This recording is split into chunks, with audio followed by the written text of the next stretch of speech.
Hi, I'm Carrie Lesperance. And I'm Chris Duperi, and welcome to Academy News in Focus. On this edition, the parking lot is finally completed. Mr. Levis tells us more. Company strike.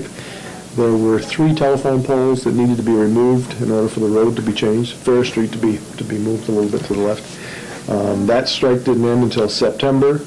When I first talked to Verizon, we were 8 to 10 weeks out for getting those poles removed, which would have meant that it would have been probably November, probably about now they would have been taking the poles out. As soon as they got the poles out, they came and put the pavement down. The parking lot was ready probably a week and a half ago, and now we're just waiting for the numbers to be placed on the parking lots, on the parking places.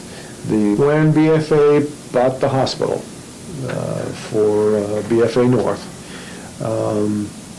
they also bought the 2 mental health buildings that were on Fair Street, and we had to get the whole plan approved.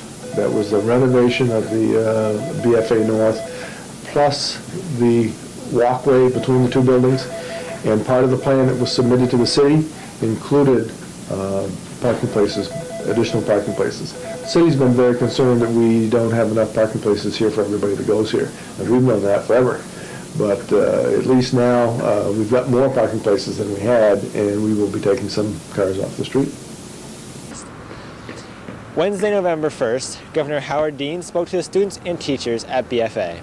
The governor spoke about his campaign and how he plans to help the people of Vermont. Students, the future voters of Vermont, asked questions in participation with the governor. Since we put in the new standards reference exam, our scores have improved. I know that's not a popular test with you all. How many are in the 11th or 12th grades here?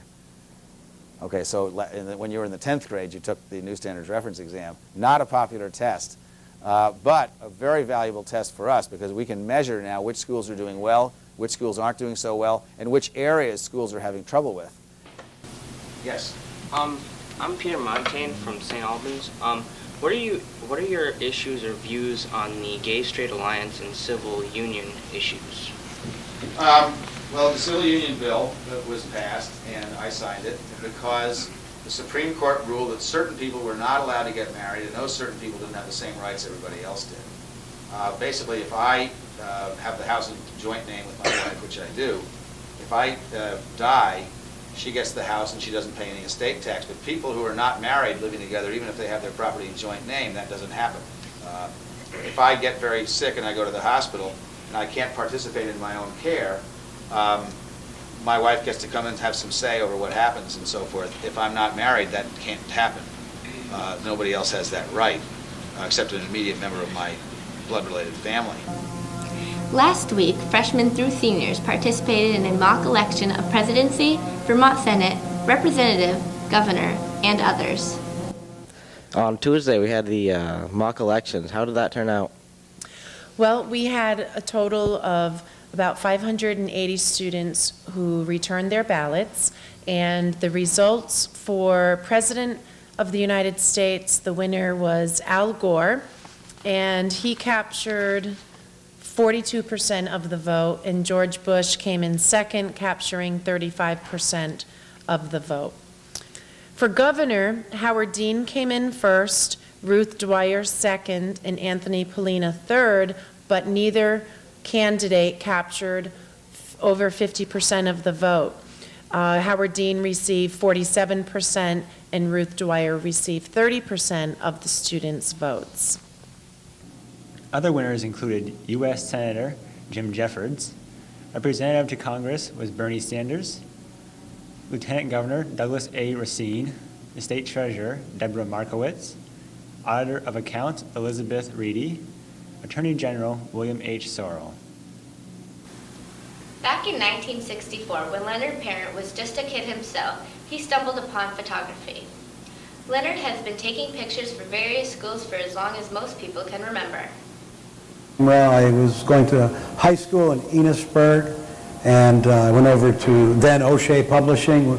They published the County Courier, as it's known today, and I was asked to write some sports stories and later became the sports editor of that paper. And a couple of weeks later, the owner said, would you like to take some pictures to accompany the stories that you write, and I said, sure. So that's really when it all started, when I was like a sophomore in high school at Enosburg, and started taking pictures and started getting paid for it then, and 36 years later, I'm still getting paid to take pictures. So that's how long it's been.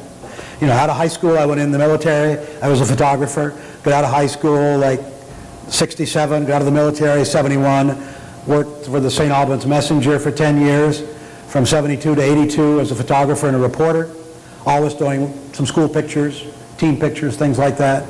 Then from 82 to 90, worked for the radio station here in St. Albans as an on-air personality, still did school pictures, and then went full-time photography in 1990 and started doing K through 11 school pictures, and that's all I do now is take pictures. I really consider myself like an old country doctor. I mean, I do a little bit of everything photography-wise in Franklin County. I'm on my second generation of people now taking their pictures, and I really do liken myself to a country doctor as I remember them being when I was a kid, because they did a little bit of everything for everybody and worked pretty much any hour of the day, any day of the week, and I think that pretty much mirrors what I do in this business. Curiosity Corner here in the Northwest Technical Center is not only a preschool, but a class for BFA and MBU students. Every Halloween, the preschoolers dress up and trick-or-treat around the school. Their teacher, Melissa Price, will tell us more about this annual event.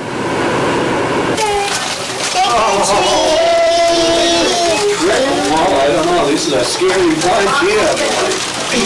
Wow. Trick or treat! Trick or treat. Everybody take one. It's our Halloween party day. The children had a great time visiting the different classrooms and seeing the different teachers in the building and seeing the different rooms. It's really great to have so much participation from the rest of the school and support the preschool in their activities. 100 things that they want to tell them as well, so keep them going. Did you go over to the North Building? We weren't going to, but we did. We went over to the library, and we went over to the headmaster's office, and we went into the accounting office. This year, BFA has added a new sport to its roster, BFA Girls Varsity Hockey. Our correspondent, James Trombley, is standing by with the new coach, Luke Coffey. I'm James Trombley here with Mr. Coffey, the coach of the girls hockey team, and we have a couple questions for him. How do you think the team will hold up in the competition? I think this year that will probably be fairly strong, probably top 4 or 5 teams, and just based on our numbers from last year, we had 3 teams in the state championships at the youth level, so our hopes are high. Oh, that's great. And why did you want to coach? I've coached since I've been at BFA since '92. I've coached the Bantams youth hockey team, and last year I made the switch over to the girls just for a change, and this sort of happened on its way, and it's a chance for me to work directly with the BFA students. Good. And what teams do you think will be the biggest competition?